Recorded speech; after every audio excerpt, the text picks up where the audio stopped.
प्रियजनों, राधे राधे, जय श्री कृष्णा। मैं हूं चाणक्यराज भारद्वाज और आप देख रहे हैं राशि ज्योतिष, दर्पण मन का सुख जीवन का। बहुत बहुत स्वागत और हार्दिक अभिनंदन प्रियजनों, मासिक राशिफल के रूप में अप्रैल 2024 के इस राशिफल के वीडियो में। आज जिस राशि के विषय में मैं चर्चा करूंगा प्रियजनों, वह है राशि चक्र की अंतिम राशि मीन राशि। तो मीन राशि के जातकों के विषय में विस्तार से मैं बताने वाला हूं।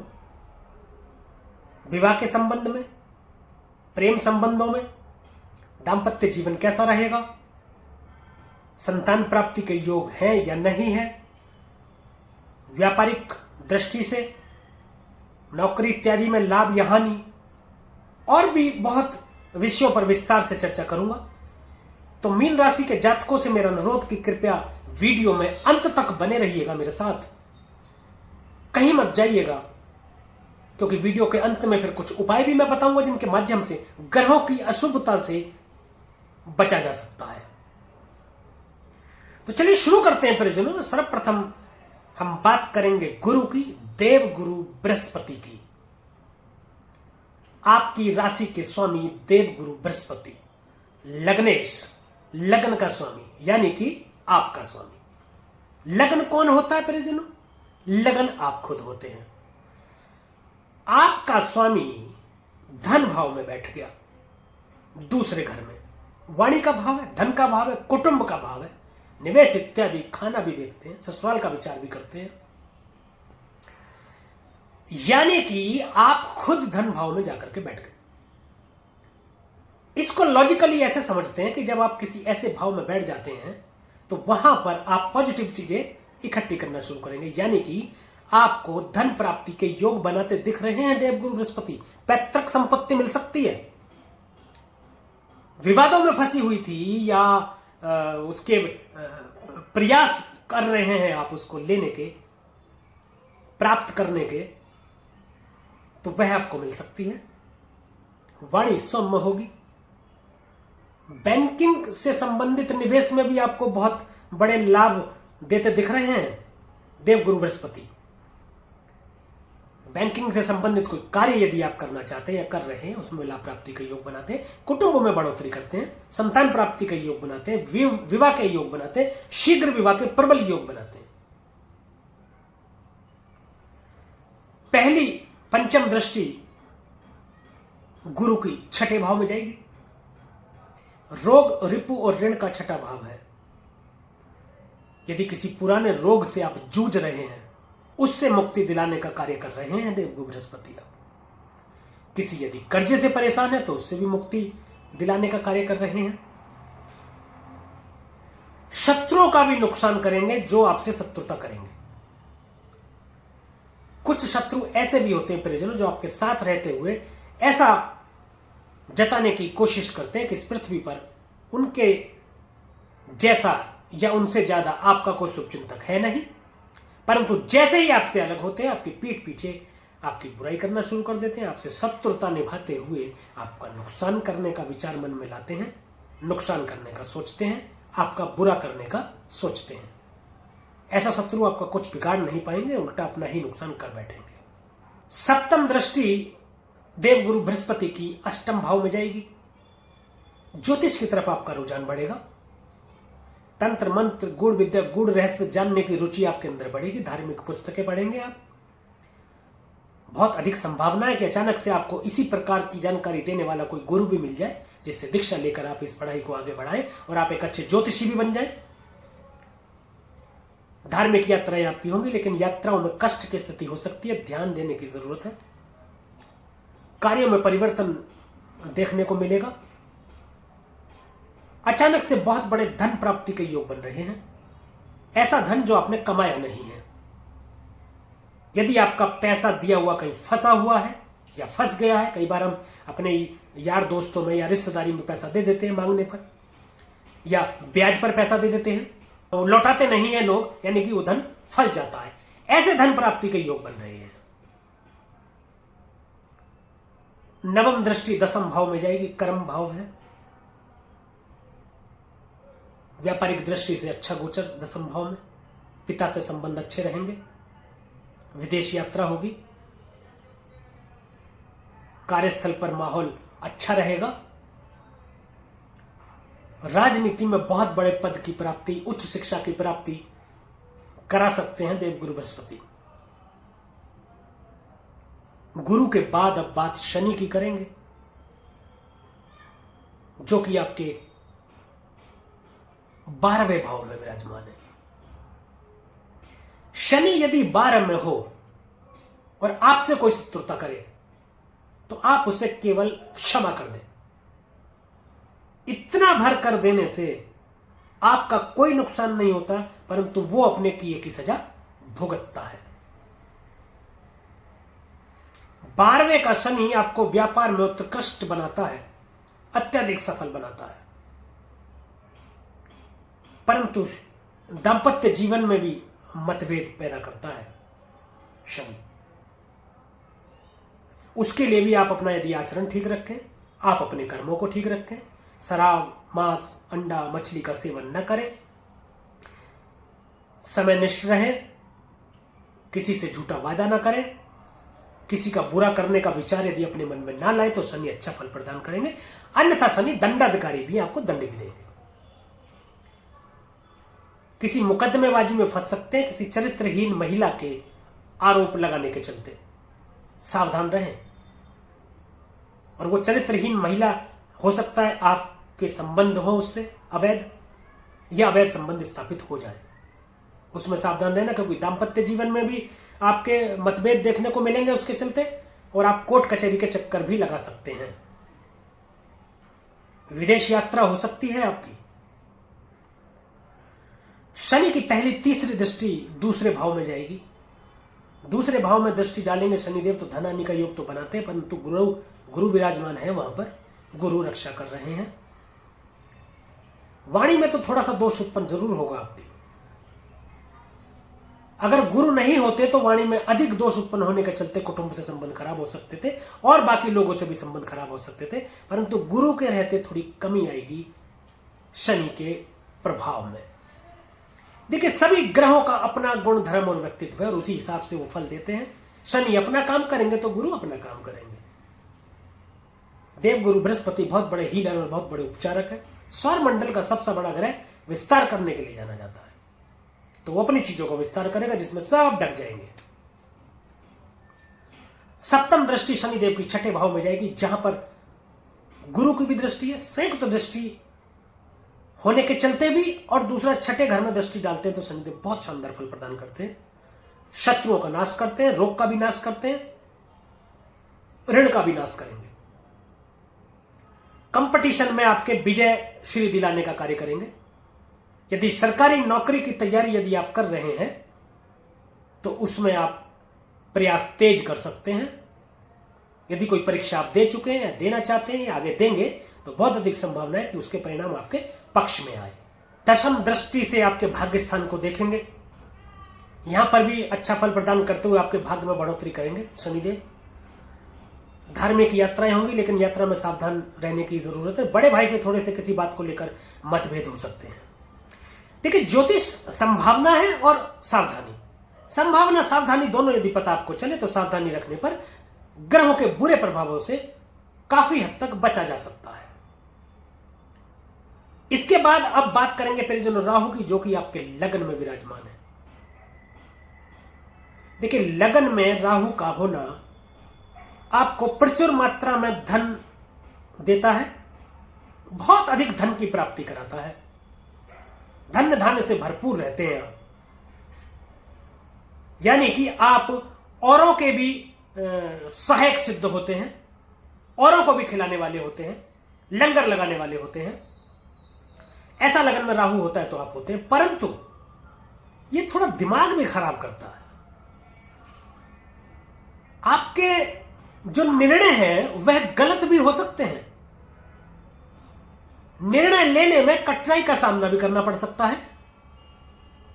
आपको हमेशा ही ये लगेगा कि मैं ये भी कर लूं, ये भी कर लूं, ये करूं या ये करूं। कभी कभी तो लगेगा सब कुछ मैं ही कर लूं। ये जो कर रहे हैं उसमें संतुष्टि नहीं मिलेगी, आपको लगेगा कि इसको बदल करके दूसरा कोई कार्य कर लूं। परिवर्तन के कारक राहु है। अचानक से कोई बीमारी भी आपको हो सकती है जो आपको अचानक से पता चले। अचानक के कारक राहु है और अचानक से बहुत बड़े धन प्राप्ति के योग भी बनाते हैं। निर्णय लेने में कठिनाई के चलते कोई महत्वपूर्ण निर्णय आप नहीं ले पाएंगे, ऐसा भी राहु लगन में बैठकर करेंगे। तो सावधान रखिएगा, संयम से काम लीजिएगा थोड़ा, तो उससे भी बचाव संभव है। राहु की पहली ही पंचम दृष्टि पंचम भाव में जाएगी। निवेश में बहुत बड़े लाभ के संकेत। स्टॉक मार्केट में निवेश यदि कर रहे हैं, करना चाहते हैं तो बिल्कुल कर सकते हैं। अधिक लाभ की संभावना बन जाती है। राहु वैसे भी बहुत बड़े देने के लिए जाने जाते हैं। राजनीति में बहुत बड़े पद की प्राप्ति, इवन मंत्री पद तक की प्राप्ति आपको करा सकते हैं, परंतु शिक्षा में कोई व्यवधान आ सकता है। गर्भवती महिलाएं यदि इस राशि की हैं तो वो सतर्क रहें। गर्भपात जैसी स्थिति हो सकती है। समय समय पर आप डॉक्टर से चेकअप कराते रहें, यानी कि सावधानी रखें। पुत्र से मतभेद हो सकते हैं, संतान से मतभेद हो सकते हैं, पुत्र हो या पुत्री हो, जो भी संतान है उससे मतभेद हो सकते हैं, सावधान रहने की जरूरत है। लॉटरी सट्टा इत्यादि में आपको अत्यधिक लाभ की स्थिति बन सकती है, परंतु हम सट्टा और लॉटरी के विषय में जो है सलाह देते नहीं है कि आप ये कार्य भी करें। राहु इस चीज के कारक है, इसलिए ये बताया जरूर जाता है। सप्तम दृष्टि सप्तम भाव में जाएगी। दाम्पत्य जीवन का भाव है, साझेदारी, पार्टनरशिप, व्यापार का। व्यापार को एक बहुत बड़े लेवल तक पहुंचा देंगे। विदेश यात्रा कराते हैं। दाम्पत्य में किसी बात को लेकर के मतभेद हो सकते हैं। हो सकता है कि शक की स्थिति उत्पन्न हो जाए, जिसकी वजह से मतभेद हो जाए। साझेदारी, पार्टनरशिप में भी थोड़ी सी कटुता आ सकती है। सावधानी रखेंगे, सतत सतर्कता रखेंगे तो इनसे भी बचा जा सकता है। नवम दृष्टि भाग्य स्थान में शनिदेव की और राहु की संयुक्त दृष्टि भाग्य में बढ़ोतरी करती है। बड़े भाई से भी संबंध थोड़े से बिगड़ सकते हैं। यात्राओं में कष्ट की स्थिति हो सकती है, लेकिन विदेश यात्रा जरूर कराते हैं शनि और राहु दोनों ही। शनि और राहु आपस में मित्र, संयुक्त दृष्टि डाल रहे हैं, तो जैसा शनि प्रभाव देंगे वैसा ही राहु प्रभाव देंगे। परंतु क्या करते हैं राहु किसी के भी प्रभाव को बढ़ा देते हैं। शनि जो भी प्रभाव दे रहे होंगे, नकारात्मक या सकारात्मक, उसको एक बढ़ा देंगे, इतना बढ़ा देंगे कि अकाल्पनिक जिसकी कल्पना नहीं कर सकते। राहु के बाद अब बात करेंगे प्रियजनों केतु की, जो कि सप्तम भाव में स्थित है। सप्तम भाव में केतु के होने से डिटैचमेंट होता है। डिटैचमेंट क्या? व्यापार से आप दूर हो जाए, आप अपनी पत्नी से दूर हो जाए। ये दोनों तरीके से हो सकता है। यदि हो सकता है आप कोई गवर्नमेंट जॉब कर रहे हैं या किसी भी प्रकार की जॉब कर रहे हैं, उसमें आपका स्थानांतरण हो जाए और आपको दूर जाना पड़े, तो वह भी एक दूरी होती है। परंतु किसी बात को लेकर के यदि आपस में मतभेद हो जाए और स्थिति डाइवोर्स तक पहुंच जाए, यह भी दूरी होती है, नकारात्मक दूरी। सावधान रहने की जरूरत है। अब बाकी के ग्रहों की बात कर लेते हैं। सबसे पहले बात सूर्य देव की करेंगे प्रियजनों। सूर्य आपके लगन में ही स्थित है और ग्रहण के प्रभाव में है, तो सूर्य के थोड़े से नकारात्मक प्रभाव आपको देखने को मिलेंगे। आत्मविश्वास में कमी देखने को मिलेगी, आत्मसम्मान में भी कमी आएगी, सरकारी कार्यों में बाधा उत्पन्न हो सकती है, रुकावट हो सकती है, थोड़ा सा पिता से संबंध खराब हो सकते हैं। सावधानी रखें 13 तारीख तक। 13 तारीख के बाद सूर्य देव दूसरे भाव में विराजमान रहेंगे और उच्च के रहेंगे, गुरु के साथ रहेंगे। फिर से वही आत्मसम्मान में वृद्धि होगी, आत्मविश्वास में वृद्धि होगी, आपकी चमक देखते ही बनेगी, एनर्जी इतनी होगी आपके अंदर, प्रकाश इतना होगा आपका कि आपकी तरफ लोग आकर्षित होंगे और आपसे जुड़ना चाहेंगे। कुटुंब में कोई मांगलिक कार्य भी हो जाएगा, हो सकता है। सरकारी कार्यों में सफलता मिलेगी। सूर्य के बाद अब बात करेंगे प्रियजनों बुध की, जो कि आपके दूसरे भाव में विराजमान है। बुध नीच के हैं, वक्री हो रहे हैं, अस्त भी हो रहे हैं और लगन में बैठे हैं। बुद्धि विवेक कौशल के मालिक हैं, व्यापार के कारक कहे जाते हैं। बुद्धि भी भ्रष्ट कर सकते हैं। देखिए, ग्रहों का प्रभाव अपनी जगह है, वो देंगे, परंतु ईश्वर ने एक बहुत बड़ी शक्ति आपको दे रखी है। आपका अपना दिमाग, आपकी अपनी सोच और आपके अपने कर्म। ईश्वर कहते हैं कि आप अपने कर्मों से अपने ग्रहों की स्थिति बदल सकते हैं। कैसे बदल सकते हैं या कैसे बदली है भूतकाल में, इसकी चर्चा मैं किसी वीडियो में करूंगा, फिर इसके विषय में मैं वीडियो बनाऊंगा, तो आप देखिएगा, तब आपको पता चलेगा। वाणी पर नियंत्रण रखें। आप वाणी आपकी बिगड़ सकती है, जिसके चलते कष्ट का सामना करना पड़ सकता है, परेशानी में आप पड़ सकते हैं। ध्यान रखें। देखिए, वाणी हमारे जीवन का बहुत महत्वपूर्ण हिस्सा है। इसी को कंट्रोल में रख लीजिए, केवल बिगड़े काम बन जाएंगे। बुध के बाद बात करेंगे प्रियजनों शुक्र की, वह भी आपके लगन में ही विराजमान है।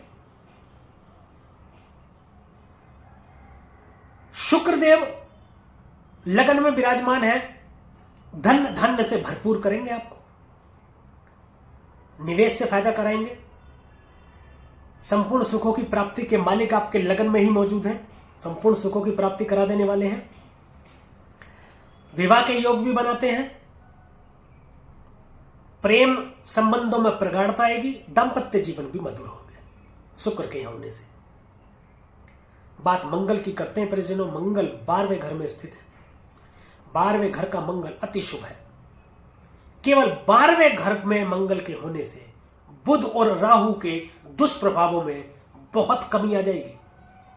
वह ज्यादा दुष्प्रभाव नहीं दे पाएंगे। लाल किताब कहती है कि यदि मंगल 12वें घर में स्थित हो तो बुध चुप रहता है। बुध कोई गलत प्रभाव नहीं देता और राहु भी गलत प्रभाव नहीं देता। तो अकेले मंगल के 12वें घर में होने से दो ग्रह, पाप ग्रह सद रहे हैं और आपको अच्छा परिणाम दे रहे हैं। परंतु आपके दाम्पत्य जीवन में परेशानी आ सकती है मंगल के 12वें घर में होने से। विदेश यात्रा आपको होगी, प्रॉपर्टी से आपको लाभ होगा। लड़ाई झगड़ा इत्यादि से थोड़ा सा सावधान रहें, अन्यथा आपको कष्ट का सामना करना पड़ सकता है। तो परिजनों, यह था मीन राशि के जातकों के लिए अप्रैल 2024 का राशिफल। अब बात कुछ उपायों की कर लेते हैं। आपकी राशि के स्वामी देवगुरु बृहस्पति हैं, तो आप विष्णु सहस्त्र नाम का पाठ करें, उत्तम फलों की प्राप्ति होगी। हनुमान चालीसा का पाठ करें और सूर्य देव को प्रतिदिन 11 बार गायत्री मंत्र बोल करके जल दें, तो सभी ग्रह आपको उत्तम फल प्रदान करते रहेंगे। तो आज के लिए, अभी के लिए बस इतना ही परिजनों। यदि यह वीडियो आपको अच्छी लगी हो, दी गई जानकारी से आप संतुष्ट हो, तो कृपया वीडियो को लाइक करें, शेयर करें और कमेंट करके हमें जरूर बताएं कि हमारे द्वारा फलित ये राशिफल आप पर कितना प्रभावी रहता है। और YouTube चैनल को सब्सक्राइब करें तथा बेल आइकन बटन दबाना बिल्कुल भी ना भूलें, ताकि इसी प्रकार की और भी महत्वपूर्ण जानकारियां आप तक समय पर पहुंचती रहें। अब मुझे दीजिए आज्ञा, मिलेंगे अगली वीडियो में, एक और विषय पर चर्चा करेंगे। तब तक के लिए परिजनों, राधे राधे, जय श्री कृष्णा। और आप देखते रहिए राशि ज्योतिष, दर्पण मन का, सुख जीवन का।